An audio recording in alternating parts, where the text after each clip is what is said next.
Welcome to POSTCAST. The Utah Jazz hold off the Golden State Warriors. Bojan Bogdanovic, Donovan Mitchell are brilliant. Second half was a great effort. First half and bench play leaves a lot to be desired. We're talking about it all coming up here on tonight's edition of POSTCAST. POSTCAST is brought to you by the store at 6200 South and 20th East. Also located now at the Gateway and also at 900 South and 100 West. David Locke along with Ron Boone. We are live on Twitch, Facebook, YouTube at Locked On Live, Periscope, and Facebook on Locked On Sports. And the chat room is open for you to jump aboard. Let me start with Ron Boone's thoughts on the night. Well, a hard-fought basketball game. Hopefully the Jazz learn something tonight as far as what level of play they have to come out and play every night. At first half, just wasn't, what we expect out of the Jazz with a shorthanded Golden State Warriors team. And I don't know. I'm proud of the way they fought back and ended up winning the basketball game, especially coming out in that third quarter. Now, we can criticize them for what we thought were not playing hard, but when the shots aren't falling, it makes it look worse than what it is. Yeah, okay, I'm usually the one who goes there first. I'm not going there tonight. They didn't play hard in the first half. No. I mean, frankly, the first half, they played okay to start the game. The minute the bench came in, then they never regained the rhythm. It's the same story tonight. Then they came out and played really hard in the third quarter. Frankly, you've got to give them some credit. I mean, in the second half, they outscored them 66-48, I think it was, or something of that sort. So that's a pretty big-size blowout in the second half of this game. But the first half, I mean, you do that against a good team, you're just done. Yeah, without a doubt. I mean, you cannot play like that against, if you're going to be one of the top teams in the NBA, and you're thinking about being one of the top four in the Western Conference and getting into the playoffs, getting home court advantage. I mean, that type of an effort can't happen. You cannot give up 10 offensive rebounds in the first half. And just think about that, David. This is not a great rebounding basketball team. And the Jazz gave up 10 offensive rebounds. Spellman and Marquise Chris were just moving Jeff Green and Ed Davis at will. And that was when it really happened. I just thought those guys were very aggressive on the glass. And you really like guys that rebound out of the area. They don't wait for the ball to come to them. They try to go get it. And I thought Spellman in particular, at 6'8", 250 pounds, was doing just that. Now, the positive side of it is Donovan just came out. Bojan, who started the night tough, had a brilliant third quarter. He tied a franchise record with 8 threes in a game. Randy Foye, Jeff Hornacek, Rodney Hood, and now Bojan Bogdanovic all have that record. Donovan had a bunch of plays that were just willing his team to win. Joe Ingles played really well. I mean, the 5 starters had pretty good games tonight, and they came back into the game trailing and got the job done really without a lot of doubt by the end. So, that core group is really, really good and continues to be really, really good, and that's probably a good sign. I find it hard tonight and they came out and played. I mean, they showed they can play hard. So there's always an adage in the NBA where you try the easy way first and then you go the hard way, but this seemed a little bit more severe than that.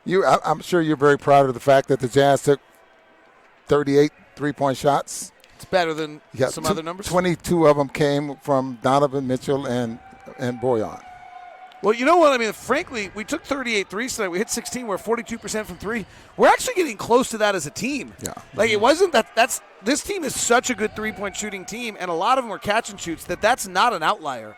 We're a 39% three-point shooting team. That's exactly what, if we can get that many threes every night, that's what we'll shoot. Well, hopefully, this starts to carry over to the point where the Jazz, and I totally agree, 42, 40s, I think way too many, 33, somewhere in there.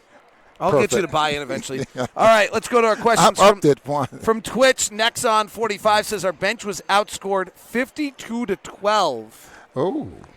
Is there a trade inevitable? I would never rule that out. But it's really hard to do. We do not have a roster that allows for a lot of moves, and it's not a league that's going to have a lot of movement at this trade deadline. There aren't the usual things that kick in trades are free agent classes. There is not a good free agent class coming. The other thing that kicks in a lot of trades is bad contracts. Most of those from the big money spend summer are gone. So there are not a lot of things out there right now that are going to create trades. And so that's a real opportunity. That's going to make it difficult. And the Jazz don't have big contracts. They can't. I don't think they'd want to, but they actually cannot trade Joe Ingles. So they do not have very much money that they can move in a trade. So we'll know in the next couple of weeks. Well, yeah, December. I mean, the trade world starts in 2 days. So Yeah. what does this team need to do to not leave the lane open like the one more than once on occasion night? There were some miscommunications that were strange defensively tonight. Repeat that. Why were there so many? Alec Burks dunk is really what they're talking about. Well, one of those, you can see Royce O'Neal and Rudy Gobert got tangled up, and to the point where neither one of them could recover because they had ran into each other. One of them was supposed to yield, and it didn't happen. They ended up colliding, and Alec Burks got all the way to the hole. A lot of questions about the bench. I could read every one of them. The bench, biggest, like I looked it up, and I'm going to use Jeff Green, but I only looked up Jeff Green. I'm sure the same is true for Ed Davis and the same is true for George Niang, quite frankly. So in 10 games this year, Jeff Green has been -8 or more. In 8 games this year, he's been -10 or more. Like, you can't, in less than 2020, that can't happen. And you survive as a team. What has to happen with this bench? Quinn's tried all 5 starters, just 5 bench. He's tried different guys. He tried Mike Conley with the bench to start. He tried Donovan. Maybe it's Mike Conley when he comes back. Like, what can be done for this group to try to create some traction so it's not a bloodbath every time they're on the floor? You know, I wish I knew, and I think Quinn is probably wondering that as well. How can you get the maximum out of Jeff Green? And does he know the maximum he's going to get out of? Well, I'm putting this wrong. What limited amount of he's getting out of Jeff Green is not enough right now. So what is the maximum he can get out of him in minutes? I mean, is Jeff Green one of those guys he needs the offense built around him? Or is it because right now he's playing as a spacer. You know, and every now and then he takes one off the glass and goes coast to coast and try to get all the way to the basket. But I look at him right now and he's just being a spacer and I don't know. I mean, maybe there's a reason he's been on quite a few teams this year. A few people are asking about Tony Bradley. He was not available tonight, so that's worth noting. And let's end on this. Josiah Johnson says, let's trade for Alec Burks. Bring him back, huh? He was great tonight. Absolutely. He's playing free. He's playing loose without any pressure, and he's playing great. It was super to see how good. And Steve Kerr has a lot of confidence in him. How great Alec was tonight. Jazz win it over the Warriors, 114-114.